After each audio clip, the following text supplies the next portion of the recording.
انسان کی اپنی عزت اپنے ہاتھ میں ہوتی ہے۔ انسان کو سب سے زیادہ عزت دینی چاہیے، عزت کرنی چاہیے اپنے ماں باپ کی۔ جب تک وہ اپنے ماں باپ کی عزت نہیں کرے گا تب تک وہ آگے نہیں جا سکتا۔ تمہارے ماں باپ بڑھاپے تک پہنچ جائے تم ان کو اف تک نہ کرو۔ آج کل ہم نے دیکھا ہے انڈیا، پاکستان، یو کے، امریکہ، کہیں بھی کسی بھی یورپ کنٹری میں، کسی بھی اگر آپ دنیا میں کسی بھی ملک میں دیکھا جائے، تقریباً ہر نیشن میں یہ چیز پائی جاتی ہے۔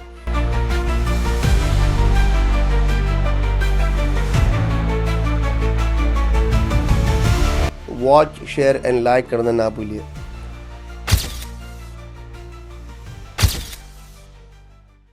جی تو آج بات کرتے ہیں عزت پہ۔ عزت سب سے آتی ہے انسان کی اپنی عزت، انسان کی اپنی عزت اپنے ہاتھ میں ہوتی ہے۔ اور دوسری بات ہے کہ انسان کو سب سے زیادہ عزت دینی چاہیے، عزت کرنی چاہیے اپنے ماں باپ کی۔ جب تک وہ اپنے ماں باپ کی عزت نہیں کرے گا تب تک وہ آگے نہیں جا سکتا۔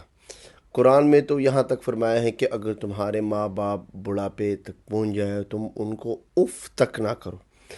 اور آج کل ہم نے دیکھا ہے انڈیا، پاکستان، یو کے، امریکہ، کہیں بھی کسی بھی یورپ کنٹری میں، کسی بھی اگر آپ دنیا میں کسی بھی ملک میں دیکھا جائے تو ایشین کمیونٹی میں بھی ہے، ایون گوروں میں بھی ہے، تقریباً ہر نیشن میں یہ چیز پائی جاتی ہے کہ ماں باپ کی عزت نہیں کرتے۔ تو at the end of the day مطلب جس بندے سے انسان پیدا ہوا ہوتا ہے، جس بندے کا بلڈ انسان میں سرکولیشن کر رہا ہوتا ہے، اسی بندے کی اگر بندہ عزت نہ کرے تو دیکھیں نا، یہ تو ایک کامن سینس ہے۔ اگر فرض کرو ایک انسان کوئی ٹوائے بناتا ہے، مطلب جیسے کہ کوئی کھیل کول کی کوئی چیز بناتا ہے، اور وہی کھیل کول کی چیز کو وہ اپنی طرف سے اپنی نظر سے دیکھتا ہے کہ یہ تو ایک کھیلنے والی چیز ہے، مطلب ہے کہ ایک چھوٹی سی ڈال لے لو، گڑیا لے لو، یا ایک چھوٹا سا ٹوائے لے لو، یا کوئی بھی کسی قسم کی بھی کوئی کھیلنے کی چیز لے لو۔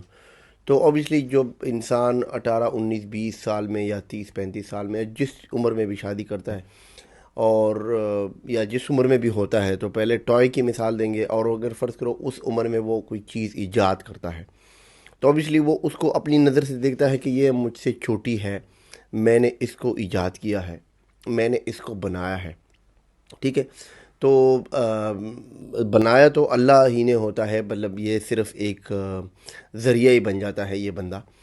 تو اوبیسلی اس بندے کے دل و دماغ میں کہیں نہ کہیں یہ ہوتا ہے کہ یہ ایک قسم کا میرے انڈر ہے، ٹھیک ہے۔ تو اوبیسلی وہ کبھی اس سے ایکسپیکٹ نہیں کر سکتا کہ وہ اسی کو مطلب بیک اٹیک کر سکتا ہے یا اس کے اوپر کوئی پرسنل اٹیک کر سکتا ہے، تو اوبیسلی وہ ایکسپیکٹ ہی نہیں کرتا۔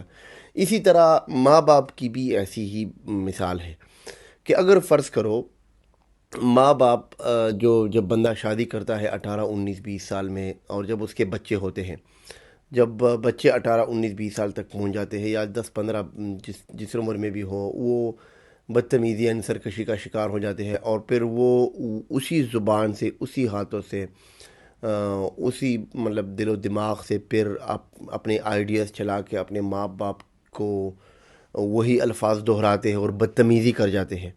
تو ماں باپ اوبیسلی سوچتے ہیں کہ یہ دیکھو، یہ ایک قسم کی میری پیداوار ہے، ایک قسم کا یہ بلڈ ہے میرا، اور یہ مجھے ہی مطلب میرے اوپر ہی پرسنل اٹیک کر رہا ہے۔ تو اوبیسلی مطلب یہ کہ ماں باپ کو تو اچھا نہیں لگے گا۔ جب ماں باپ کو اچھا نہیں لگتا تو میں کہتا ہوں کہ جو پورے کائنات کا مالک ہے، جس نے ہم سب کو بنایا ہے، اب تخلیق کی ہے، اللہ کی بات کر رہے ہیں ہم، تو اللہ کو کس طرح اچھا لگے گا؟ تو اس لیے اللہ نے قرآن میں اپنے کتاب میں یہ کہا ہے کہ اگر تمہارے ماں باپ بڑھاپے تک پہنچ جائے تو ان کو تم اف تک نہ کہو، کیونکہ یہ ذریعہ تھا، یہ تمہارے ماں باپ ذریعہ تھے اس دنیا میں آنے کے لیے۔ اگر یہ نہ ہوتے تو تم بھی نہ آتے۔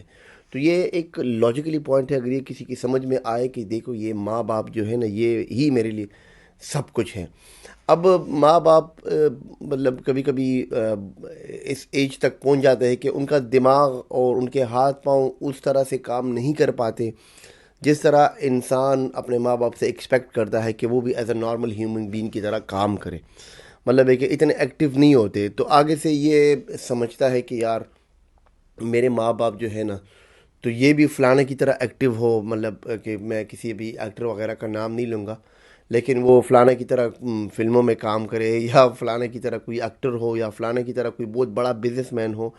یار جو بھی ہے تمہارا باپ ہے، جو بھی ہے تمہاری ماں ہے.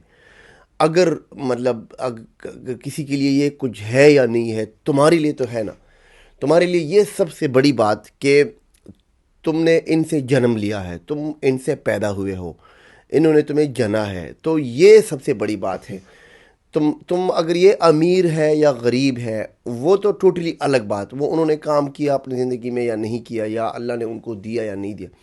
لیکن جو تمہاری لیے سب سے بڑی بات کہ تم اگر فرض کرو اس نیت سے دیکھو اور اس نظر سے دیکھو کہ میں انہی کے ذریعے اس دنیا میں نے قدم رکھا ہے. دیکھیں 50-60 سال کی زندگی ہے، یہ دنیا ویسے بھی ایک ٹیسٹ ہے، ایک ایگزام ہے. اور اگر فرض کرو اس ایگزام میں ہم اس چھوٹی سی بات کو نہ سمجھ کے اور بدتمیزی کر جاتے ہیں اور ڈس رسپیکٹ ہو جاتے ہیں اپنے ماں باپ کے سامنے، تو دیکھو اللہ بھی ناراض ہو جاتا ہے. اور مطلب اس ایک بات سے اللہ تعالی ہم سے سب کچھ چھین بھی سکتا ہے. ٹھیک ہے. دوسرا یہ کہ دیکھو قرآن، ابھی میں نے نظر کی بات کی کہ اگر ہم اس نظر سے دیکھتے ہیں، قرآن میں اللہ نے فرمایا ہے کہ تم ایک دفعہ اپنے باپ کو پیار اور شفقت کی نظر سے دیکھو کہ یہ میرا باپ ہے، اس کی وجہ سے میں اس دنیا میں آیا ہوا ہوں. میں کہتا ہوں اسی طرح وہ اگر اپنے ماں باپ کو، اسپیشلی باپ کو، اگر 1 منٹ کے لیے صرف دیکھے کہ یہ میرا باپ ہے، تو اللہ کہتا ہے کہ صرف یہ دیکھنا بھی، یہ شفقت کی نکاس ڈالنا بھی اپنے باپ کے چہرے کے اوپر، یہ قبول کیا ہوا حج کے برابر ہے. تو اسی لیے مطلب میری کوشش ہے اور میری دعا ہے کہ اللہ تعالی ہم سب کو اپنے والدین کے احترام کرنے کا سبق ہمیں سکھائے، ہمیں اللہ اور اس کے رسول کے بتائے ہوئے اعمال پہ چلنے کی ہدایت دے. تو امید ہے آپ کو ویڈیو سمجھ آ گئی ہوگی.